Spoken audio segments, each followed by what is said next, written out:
June 14, 1944. Outskirts of Keene, Normandy. The night mist is still clinging to the hedgerows when Generalleutnant Günther Blumentritt steps out from the stone farmhouse commandeered as his temporary headquarters.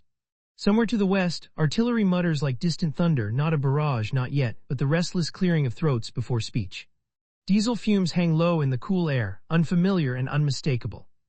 Blumentritt pauses, adjusts his field glasses, and listens. It is not the sound of tanks that arrests him, nor aircraft. It is something more unsettling, a continuous rumble, mechanical and patient, rolling forward without urgency. A sound that does not surge or fade. It simply comes minute after minute, hour after hour. Trucks. Hundreds of them. On the narrow Norman roads beyond the apple orchards, Allied vehicles move in unbroken columns. GMC CCKW Jusenday halves, Bedford lorries, fuel tankers with white stars hastily dulled by mud. Canvas flaps snap in the morning wind. Tires hiss on crushed gravel. Drivers sit rigid behind the wheels, helmets low, eyes fixed forward. No hesitation. No confusion. Just motion.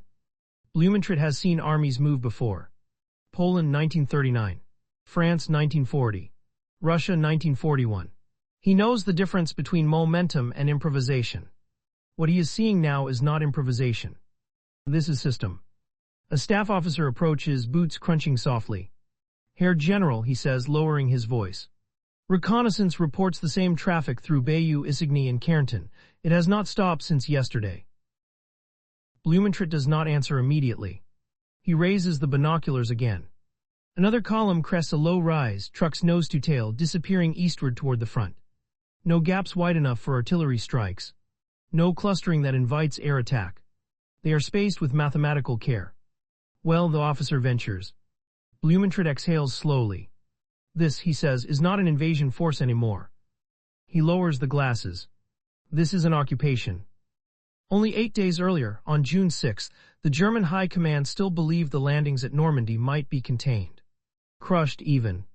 Rommel had warned that the first 24 hours would decide everything, but Berlin had clung to the hope that Allied logistics would falter, that beaches would choke, ports would be denied, and fuel would run dry. Blumentritt had wanted to believe that too. But now, as the sun lifts over the hedgerows, the evidence is undeniable. The Allies have not paused to reorganize. They have not waited for Cherbourg. They have built an artery straight from the beaches to the front lines. The Germans will later give it a name whispered with bitterness and awe, the Red Ball Express. At this moment, Blumentritt does not know the term. He only knows what his eyes are telling him. Every truck is a promise: ammunition, rations, fuel, replacement parts, fresh troops. Every passing mile erases another German assumption about what is possible. A distant fighter aircraft streaks overhead, silver against the pale sky. Not German. An American P-47 Thunderbolt, engine roaring without fear of interception.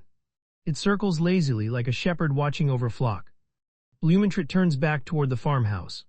Inside, maps cover the walls, colored pins marking divisions that are no longer where they were yesterday.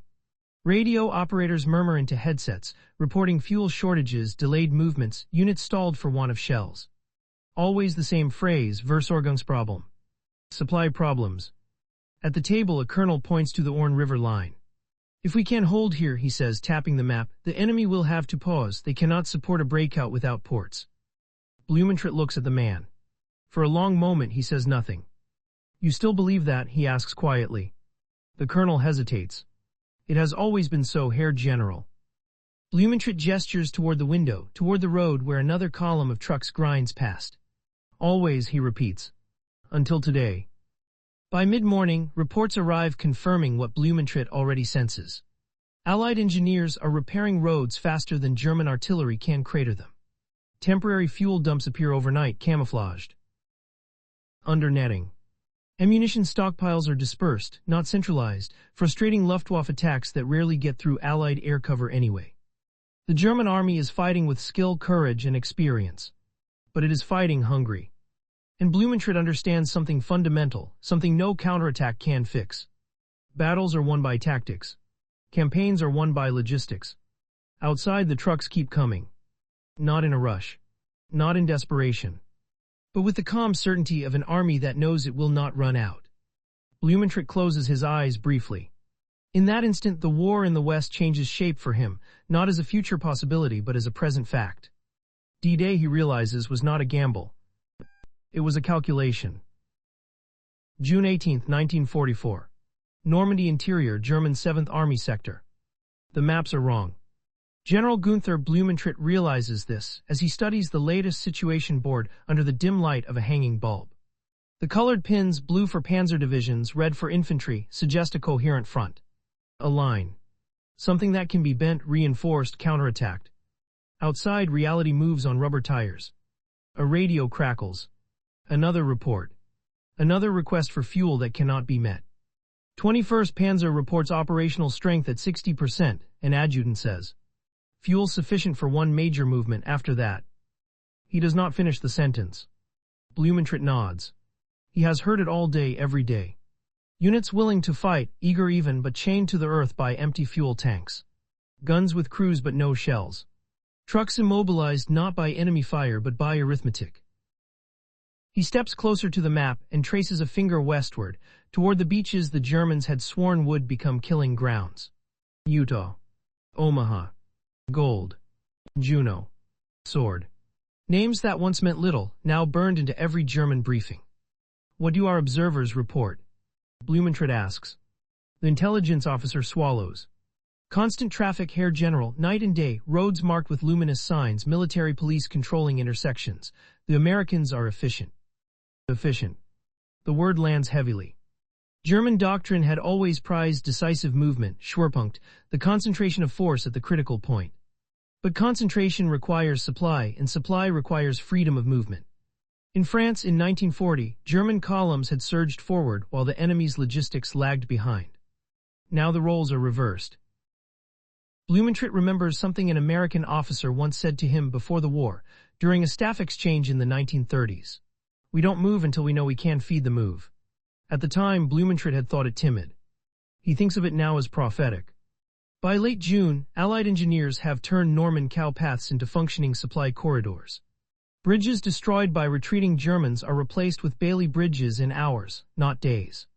Wrecked vehicles are pushed aside, traffic flowing around them like water around stones. And always the trucks. By the end of the month, staff estimates reach staggering figures. Thousands of vehicles. Tens of thousands of drivers. Entire divisions sustained not by rail, which German bombers might disrupt, but by rolling highways guarded by fighter bombers that strike anything foolish enough to move by daylight. The German answer is to move by night. It fails. Even under darkness, Allied flares turn roads silver. Radar-guided night fighters roam freely. And when German columns do move, they find themselves advancing toward enemy units that never seem to run out of ammunition. Blumentritt listens as a corps commander describes a failed counterattack near Tilly-sur-Seulles. Initial penetration was successful, the officer says. But enemy artillery response was immediate, continuous fire. They did not pause to resupply. Blumentritt knows what that means.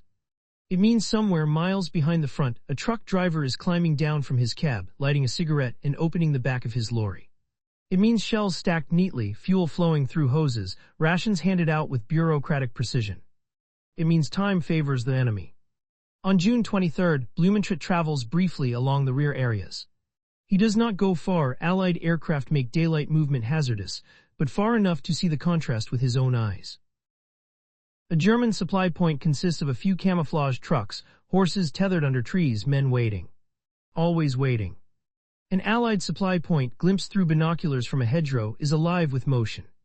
Vehicles arrive, unload, depart. Military police wave them through with practiced gestures. There is no panic, no shouting. Just rhythm. Back at headquarters, Blumentritt writes in his notes. Not for propaganda. Not for Berlin. For himself. The enemy's strength is not his tanks nor his aircraft. It is his capacity to replace everything he expends. A staff officer interrupts him. Herr General, Field Marshal Rommel requests an assessment. He wants to know if a coordinated counterstroke remains possible. Blumentritt looks up slowly. Rommel. The Desert Fox. A commander who understands movement, speed, audacity. If anyone can still believe in a decisive blow, it is Rommel. Blumentritt chooses his words carefully. Tell the Field Marshal, he says, that tactical success is still achievable, but operational success depends on something we no longer control. And that is, the officer asks. Blumentritt taps the table once firmly. Time. As July approaches, the Allied buildup only intensifies. Cherbourg will fall soon. Artificial mulberry harbors already disgorge men and material by the ton. What began as a landing has become a machine, self-feeding, self-protecting. Blumentritt feels the weight of inevitability settling in. Not despair. He is a soldier. But clarity. The war in the West will not be decided by a single battle. It will be decided by the simple fact that one side can lose 10 trucks and replace them by evening, while the other cannot replace one. Outside, as dusk falls, headlights flicker on along distant roads. The sound returns, that endless, patient rumble. For the first time, Blumentritt does not try to count them. He already knows the sum. July 3, 1944. 7th Army Headquarters, Normandy. The rain turns the Norman soil into glue. Mud clings to boots, to tires, to morale. In another war, in another year, such weather might have offered the defender mercy, grounding aircraft, slowing advances, forcing pauses. This time it changes nothing. General Günther Blumentritt watches through a slit window as Allied trucks grind forward anyway, chains wrapped around their wheels, engines roaring in defiance of the earth itself. Where roads collapse, engineers appear. Where bridges vanish, pontoons float into place. The system absorbs disruption and moves on. Inside, the headquarters is crowded with tension. Cigarette smoke curls under low beams. Telephones ring and ring again. Each call brings another equation: men minus fuel, guns minus shells, time minus options. A young staff captain pins fresh reports to the board. Enemy supply throughput estimated at 10,000 tons per day, he says. Possibly more. No one corrects him. No one needs to. By now, even the most optimistic officers have abandoned the language of victory. They speak instead of delay, of orderly withdrawal, of preserving combat strength. Words used when the outcome is known, but the ending is not yet written. Blumentritt takes a seat as a briefing begins. Lieutenant Colonel outlines plans for localized counterattacks, sharp thrusts intended to dislocate Allied spearheads near Saint-Tello. Timing is critical, the colonel says. If we strike before their supplies catch up. Blumentritt raises a hand. When, he asks gently, do their supplies not catch up? Silence. The colonel swallows. Perhaps at night. Blumentritt nods. At night they move as well, and by morning their artillery will be waiting. The room absorbs this without protest. Everyone present has seen it happen. In one engagement after another, German units achieve surprise, even local success. A village retaken. A ridge reclaimed. Then the Allied response arrives, measured, overwhelming, precise. Barrages that do not cease. Infantry that advances behind curtains of fire. Tanks refueled and repaired within hours. There is no exhaustion in the enemy's tempo. On July 11th, Blumentritt receives a visit from a corps commander recently returned from the front. His uniform is stained, his eyes bloodshot. We destroyed their lead elements, the man says. 3 tanks, several half-tracks, but by afternoon. He shakes his head. They came again, more of them, always more. Blumentritt pours him a drink. You did what you could. The commander laughs bitterly. What we could was never enough. That night, Blumentritt cannot sleep. He sits at his desk, writing by lamplight. Outside, Allied aircraft drone overhead uninterrupted. The Luftwaffe no longer contests the sky in any meaningful way. He thinks back to the early days of the campaign, to the hope that the Allies would choke on the beaches, to the belief that France might become another Dunkirk, this time for the enemy. Instead, Normandy has become a funnel. Everything flows inward, men from America, fuel from Britain, shells from factories untouched by war. And nothing flows out fast enough to matter. By mid-July, estimates suggest the Allied logistical system in France is approaching a scale unprecedented in military history. Trucks move in relay, drivers swapping vehicles without stopping. Routes are color-coded. Military police enforce one-way circuits to eliminate congestion. Blumentritt studies captured orders and realizes the truth with chilling clarity. This is not improvisation under fire. This was planned. The beaches were not endpoints, they were valves. The trucks are not transport, they are arteries. And the heart of this system beats far beyond the reach of German guns. On July 18th, as Operation Goodwood erupts east of Keene, Blumentritt listens to the roar of thousands of Allied bombers. The ground trembles. The sky itself seems to tear open. When reports come in, they are grim but familiar. heavy losses inflicted. Lines bent, not broken. And behind the assault, the same supply columns roll forward, ready to exploit whatever ground is taken. Blumentritt turns to an aide standing nearby. "Do you know," he asks quietly, "what defeats an army?" The aide hesitates. "Superior force, Herr General." Blumentritt shakes his head. "No, superior replacement."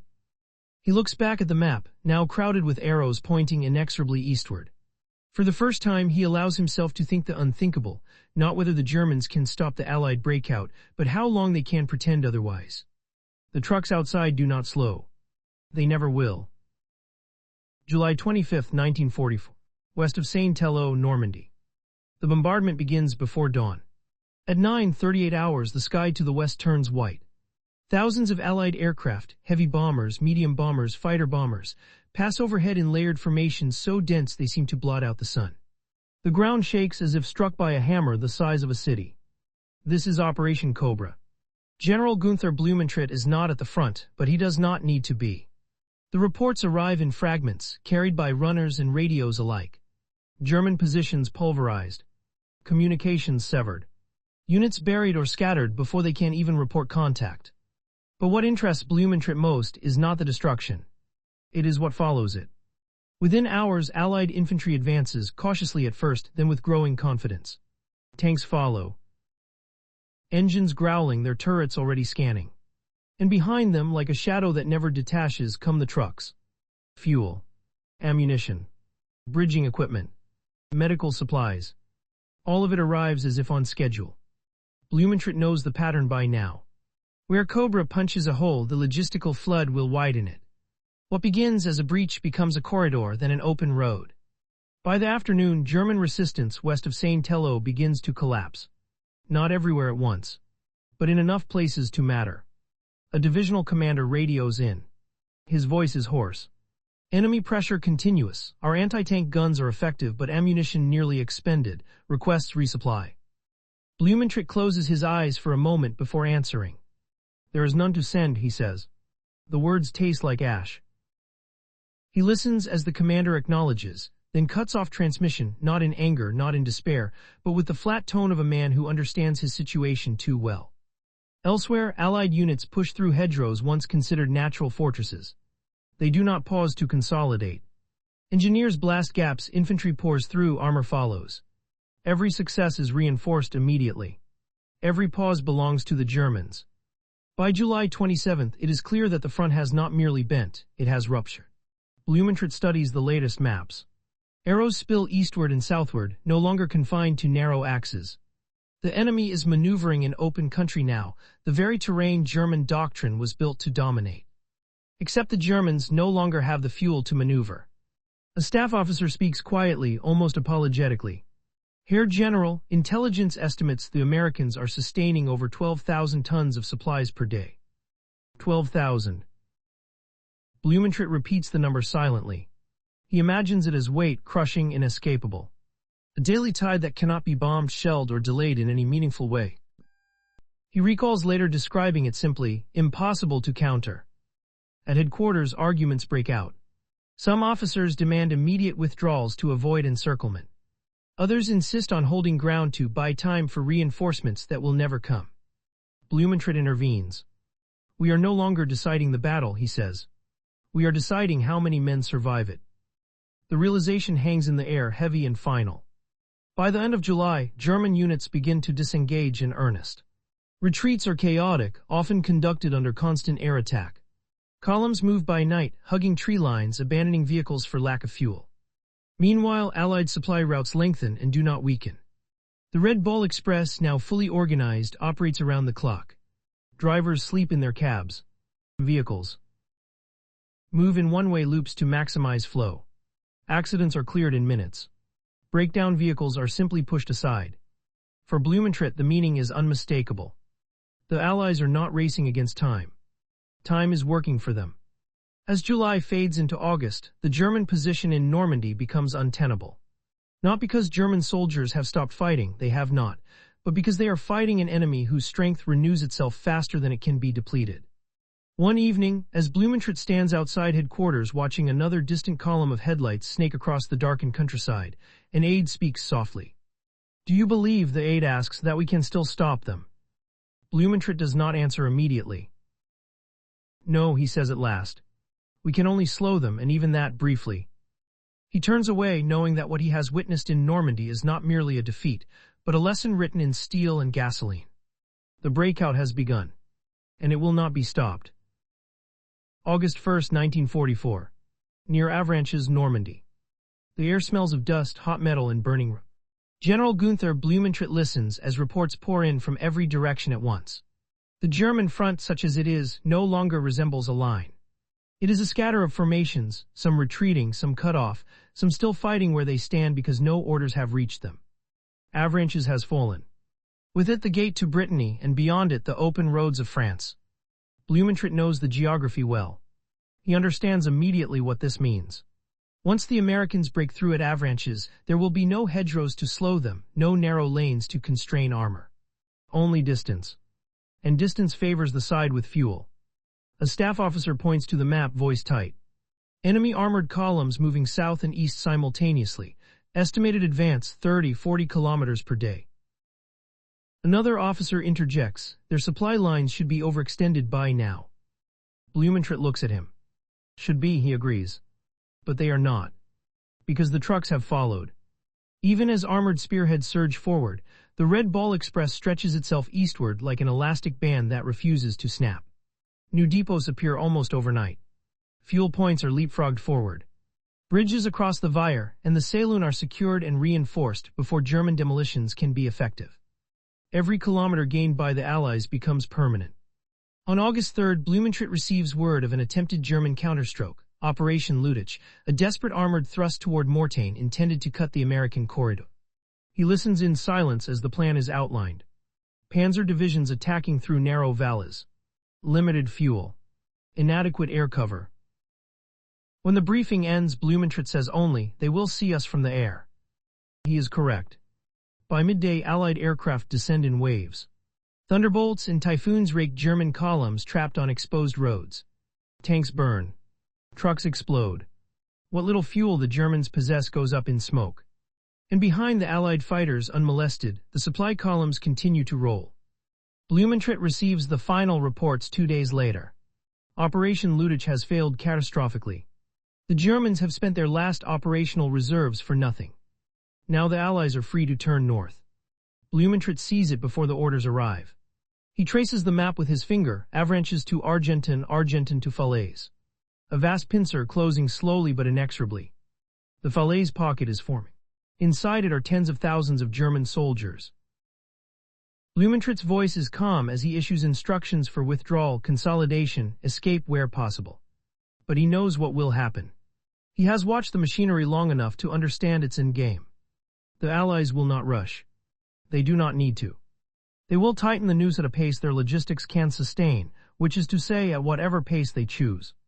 As August wears on, the roads east of Normandy fill with wreckage. Burned-out vehicles. Abandoned guns. Dead horses. German units reduced to foot columns, marching without air cover, without supplies, under constant threat from above. Meanwhile, Allied trucks roll past the carnage, tires crunching over debris, drivers barely glancing to the side. They are already thinking about Paris. Blumentritt stands over a map late one night, the room lit only by a shaded lamp. He realizes that the war in France is effectively over, not because the Germans have been annihilated, but because they have been outpaced. An aide breaks the silence. "Herr General, when did we lose it?" Blumentritt considers the question. "Not at Avranches," he says. "Not at Saint-Tello, not even on D-Day." He gestures westward, toward the beaches now far behind the lines. "We lost it," he says quietly, "when the trucks never stopped coming." Outside, the low, continuous rumble continues into the night.